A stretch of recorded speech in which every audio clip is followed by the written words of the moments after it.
Guys, welcome back to PicMonkey. Today we are going to be doing the basic design of the PNG of one of our villain t-shirts that we're going to be doing.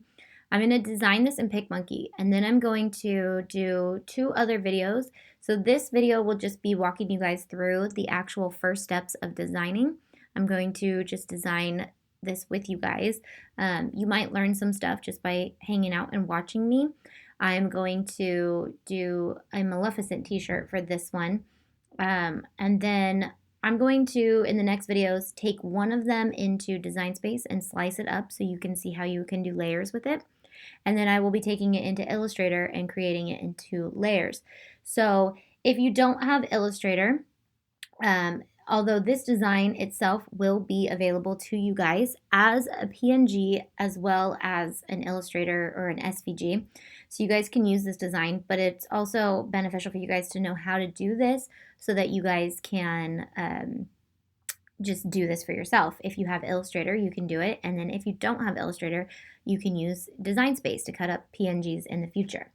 So for Maleficent, I am going to have her shirt say, "Chillin' like a villain."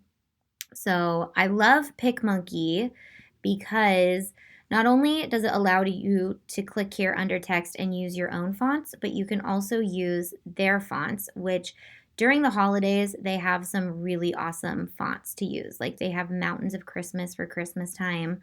And they also have all these fun Halloweeny ones, which might be a little hard to cut, but I do like them, so I might stick with a couple of these. So I want them to look very Halloweeny because I want this to be obvious that these are Halloween shirts slash villain shirts. So I'm just going to click this green fuzz and I'm going to start here and I'm going to add my text. The one thing about PicMonkey that I'm not too fond of is that you can't do multiple lines and change the line separation. So I want villain to be the largest word. So I'm going to start with villain and get it on there. And sometimes I just add all the text so that I can visualize it different. So Chillin', I'm not sure if I want it EN or IN. I think I want IN because it's short for like chilling.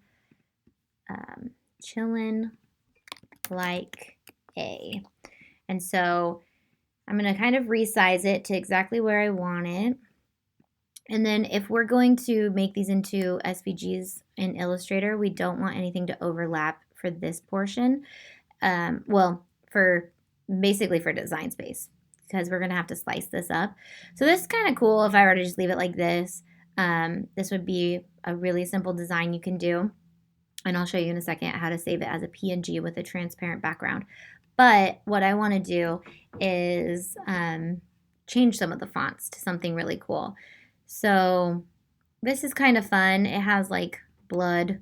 We can try all of the different fonts. And then if I want to visualize the colors, I can change the colors of what I want. And I'm going to do that anyways because it'll help me in Illustrator separate out the stuff that I want. So I could also just go in and find a different font that I like that is not, technically a Halloween font. Some of them are pretty scratchy. That would take forever to cut. Don't ever cut that. The base 05. I've tried it. Believe me. And I'm going to uncapitalize like because I feel like that's not grammatically correct. Or I could capitalize all of them. Let's go see what the other Halloween fonts look like. I do like black letter. Let's change Leica to black letter. Yeah, I feel like that's really like creepy looking. So, I don't want too many of these scratch marks because that's going to be hard on the Cricut to cut. Some are okay, but I'm not too fond of that A. Frightful fonts. These are kind of fun. They're kind of cuter than they are these are frightful fonts. These do not look frightful to me because it's candy. It's supposed to be like cute. Let's see if Chillin' looks cute. And I kind of like that. It kind of reminds me of Nightmare Before Christmas. So I'm going to use Emily's Candy for Chillin. Go down. And then black letter for like A.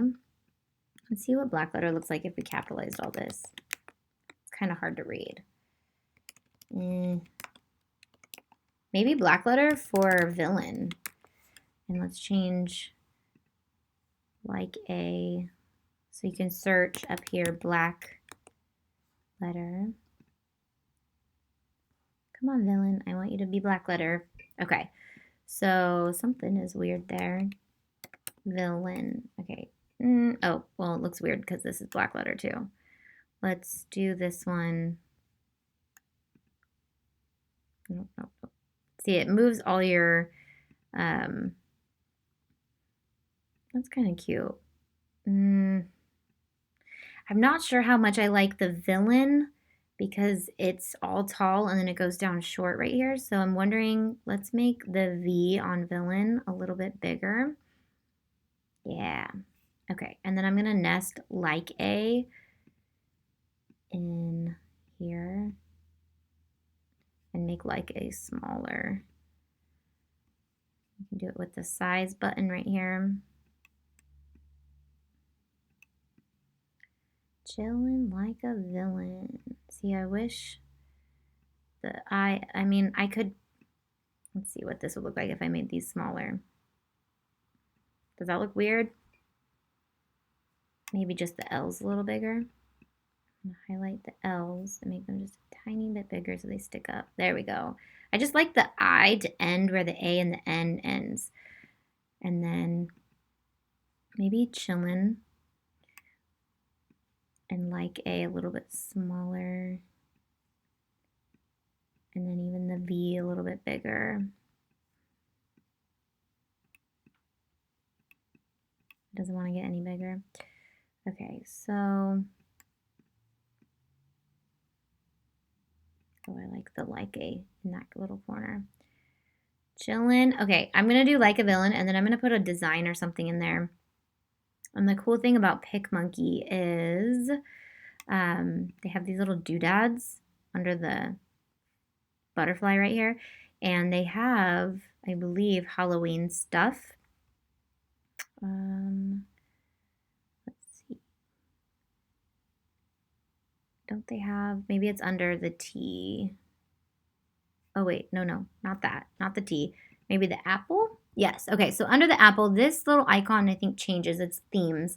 So they have back to school, and that's why it's an apple, because right now it's back to school time. They have all these Halloween, and then they have Christmas, which they have a lot of Halloween. They need to have more Christmas. So we can do like a bat, or we could do a little ghoulie, which these are villains, so I don't necessarily want to do not pumpkins. This is kind of cute. Like the spider's just kind of chilling. Let's see.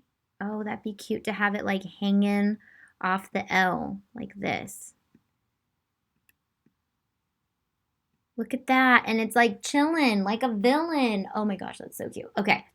So now what we're going to do to save this as a PNG, we're going to come over here to this little magic wand. Nope, we're going to go up to this part right here, this little slider guy. We're going to go to canvas color, and we're going to make it a transparent canvas and click apply. Then we're going to export it. You can also save it into PicMonkey. So I'm going to save this as Chillin' and I like a villain. Okay, export to my computer. Make sure it's a PNG and save it. So now I have that as a PNG. What I'm going to do so that I can slice it up a little bit easier is take these and separate them just a little bit. And this is what you're going to do if you're going to send this over to PicMonkey. I mean, not PicMonkey, to Design Space. And now we're going to export this as Chillin' like a villain. Let's do one word. We'll call this Design Space with a DS. Okay. And then I'm going to show you, I'm just going to undo until it's back to where I had it all because I like seeing it like that. This is going to be for Adobe Illustrator. So you can watch those videos to see that. Okay, so chillin' like a villain Illustrator. IO. Export to computer, desktop. Okay, guys, so we did the design in PicMonkey. If you guys want to know how to do it in Design Space, watch that video. If you want to know how to do it in Illustrator, watch that video. Love you guys. Bye.